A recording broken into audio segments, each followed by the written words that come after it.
Welcome back to Just Talking. We have a great guest for us today, and that is the award-winning author and actress, Dreama Denver. Dreama, nice to see you today.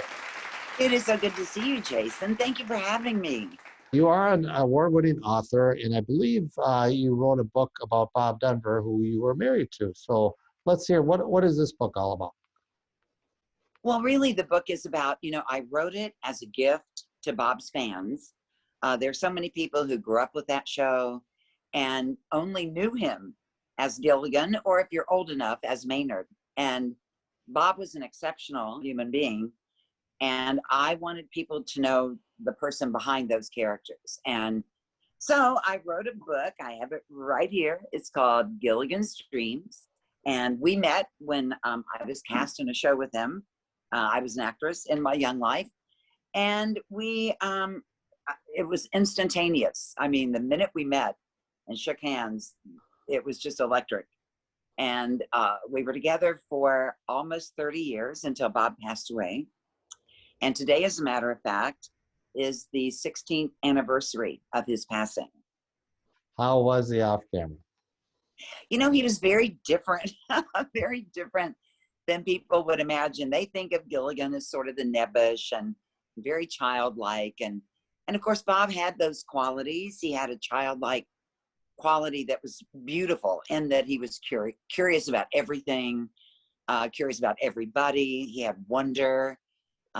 Even 70 years old when he passed away, he still had wonder at the world and all of that, and that was a beautiful thing. But Bob Denver, the man, husband, and father, was very low-key, highly intelligent. Now, people don't connect that with Gilligan at all, but he was highly intelligent. He was so well-read. He could talk to anybody about anything. And what the book is about, partly for folks who may be going through something similar to this. Bob and I had one child together in 1984. And in 1986, that child was diagnosed with severe autism. And so what people do not know about my husband is he set aside Hollywood, series work, movie work, all of that for the last 20 years of his life to be with me so that the two of us could give our son full-time care. And I think that speaks volumes about, who he was, not only as a person, but as a husband and father. And that is how he spent the last 20 years of his life. So I wanted people to know the personal side of him, because the personal side, his personal legacy, in my opinion, as wonderful as his TV legacy is, his personal legacy, for me, is what really matters, Well, how long did it take you to write the book? It took me, oh my gosh, it took a while because it was really difficult. People always say when you're writing a memoir, you have to go back and relive it. And so it took me probably 2.5 years I would have to write it. But now the first part where we were falling in love and playing, and that was bittersweet, but it was easy to write because it was reliving all those wonderful things. But starting with our son's diagnosis and where that led us in our life, and then going to Bob's diagnosis and how overwhelming all of that was. Those parts were hard. So I would write maybe a chapter, and then I would have to take time off. I'd have to put it aside for a week, maybe two, to kind of regroup and get myself together again to be able to go on. And so I was really able to fill people in on how you can, even when you think you can't, how you can survive and even thrive. And that was another reason for the book. When Bob died, I am not kidding you, 16 years ago today, I didn't think I could go on. And I'm not being dramatic. I just really didn't think I could and didn't know if I wanted to without him. And obviously I had our son to take care of. And I really have ended up doing things in my life that I think he'd be so proud that I did. And so probably shocked, so you can survive. And I wanted people to know that too, because I have a lot of touchstones in my life that a lot of people can identify with, not just the autistic son, but, other things, losing a spouse. And I went through, after I wrote the book the first time, I went through A breast cancer diagnosis by myself without my husband, and I know what that's like. So there are a lot of places that I can really identify with people. And so I hope they'll read it because I think they'll get, I hope the point is that they will get inspiration from it. So that's what I'm hoping. I think you and Bob created a foundation. Is that correct? We did. The Denver Let's hear about that. Well, the Denver Foundation is owned or it owns and operates Little Buddy Radio. We started this radio station 17 years ago. People can listen to it online, but we started it 17 years ago locally. And it just kind of, he passed away I think like a year after we started it. So it is a nonprofit radio station, which people have a hard time wrapping their minds around. It really is for the foundation to try to be able to help autistic children, or in the case of my son, who's an adult now, autistic people with things like iPads that help them communicate. You can download apps that help with communication and things like that.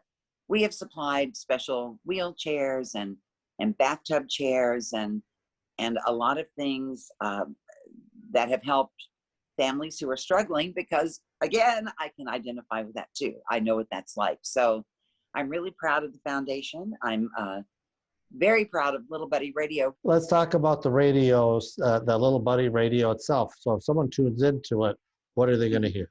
Is it series They're of going to shows? hear everything, but we've tried to do as much music as possible with very little sponsorship interruptions. It's not commercials on a nonprofit station, it's sponsorships.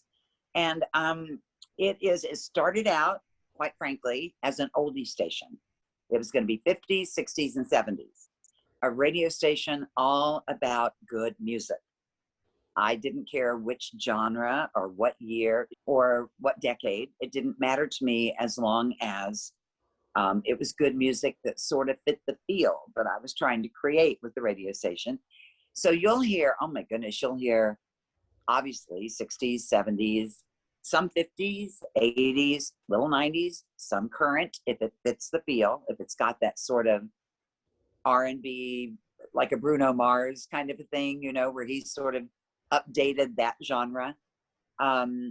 It has, there's big band you'll hear sometimes, and jazz and just everything sprinkled in. I love the station so much, and musicians tell me that they really do love it because it is eclectic. It's not just one thing. So I'm proud of it, and people can, locally it's here on the air in West Virginia. So if anybody from West Virginia catches this online or something, it is 93.1 here, but online you can go, you can download the app, TuneIn Radio. When you get it, it's free. Search Little Buddy Radio and it'll bring us right up, and you can Bluetooth this in your car that way and listen to us at home. And I think people will like it. You wrote some other books. Maybe you can just talk a little bit about your other books that you published. Oh, I have one right here. Okay. This one came out last year. Actually, it released on the day we were locked down. So that was interesting because you can't go out and do book signings when you're locked down. You have to, but it's called Four Bears in a Box. It was inspired by Bob many years ago and encouraged me to do it, kind of going by how much our son, when he was growing up, loved Dr. Seuss and all of that. So, and of course, Bob never got to see it in book form completed. But last year, after its release, it has won like 10 awards, which is mind-boggling to me. And the last one it won at the end of 2020, get this was pretty awesome. It won runner-up for Best Children's Book at the Paris Book Festival. It's a wonderful book. It's very, to kind of give folks an idea, and it's available at bobdenver.com, autographed. I can autograph it if you get it there. You can also get it, obviously, on Amazon, but I cannot autograph those because I never see those orders. That's what this is about. The four bears, they mind mom, they do their chores, they're good bears, and the reward in the garage is a great big brown cardboard box. And in their imagination, the box becomes everything. It's a rocket ship, it's a train, it's a throne, it's a mountain they climb. And my favorite piece of art in the whole book is when it becomes a hot air balloon. And I could show you, I should have it ready, but it becomes a hot air balloon and they fly over Gilligan's Island and they see Gilligan. Wait, let me see right here. See if you can see it. Just let me know, Jason, if you can see that piece of art. Oh yeah, Can you very see it? nice. Right? See the little Gilligan? Yeah, that is really neat. It's beautifully illustrated by Ashley Belote. She is amazing. She really is. And the only other thing I'll show you in the book, folks, if you order it, can you see that at Yes, all? yes. Those are Yes. pencil sketches that Bob himself did back in the day of what he imagined the bears would look like. And when I found the original text for the book, for the story, I had tucked his sketches in between the title page and the beginning of the story. So to me, when I first saw that inside the book, it made me cry because those are Bob's sketches. And then, of course, where's my other one? My Gilligans Dreams, so I can keep the glare off of it. Also available at bobdenver.com, autographed, unautographed at amazon.com. And any bookseller, you can go to your local bookstore and request it, and they can order it if they don't have it. There you have it. Excellent, excellent. It sounds like some great books. And if we could plug the website again. So what is it? Not only can you order on the books, but what else is on the website?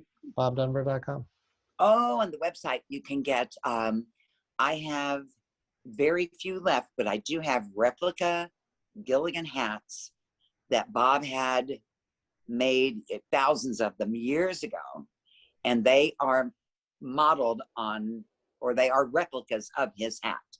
You know, the bucket hats that people use that you get in like novelty stores and everything, those weren't, I mean, they worked, but they weren't exactly like his Gilligan hat. You know, his hat had a button on the top and it was very specific. So the supply is it's dwindling, but I do have some of those left.